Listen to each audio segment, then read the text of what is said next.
माझे विचार बच्चू कडू प्रहार या संघटनेशी जोडलेले आहे। मी 2 वर्षापासून बच्चू कडूच्या विचाराशी सहमत आहे। मला त्यांचे विचार आवडतात, त्यांची काम करण्याची पद्धत आवडते।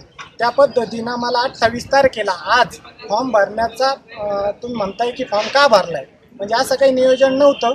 त्यानंतर आजच भरण्याचं कारण असं की आमच्या बापाला शिव्या देणारे इथले नेते झालेले स्थानिक जालना जिल्ह्यातील त्यांना अद्दल घडवण्यासाठी आणि त्यांना विरोध करण्यासाठी अशा चुकीच्या लोकांना सत्तेवर कोणी निवडून देऊ नये या उद्देशानं मी आज माझं लग्न असताना, मला वेळ नसताना, मला खूप काही कामं असताना, लग्नाकडे मला जाण्याची गडबड असताना तरीही मी आज या लोकांसाठी, या जनतेसाठी इथं येऊन सनी फॉर्म भरतो।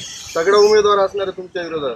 हो चालेल, काहीच प्रॉब्लेम नाही। मला माहिती आहे सगळे दिग्गज उमेदवार आहे। मी गरीब कुटुंबातून, एक शेतकरी कुटुंबातून, अल्पभूधारक शेतकऱ्याचा मुलगा आहे आणि मला या नेत्यांना लढा द्यायचा आहे। यांना चुकीचं ठरवायचं आहे, हे चुकीचं आहे हे सगळ्या जनतेला, सगळ्या जालना जिल्ह्यातील लोकांना माहिती आहे आणि तेच मला लोकांना दाखवून द्यायचं।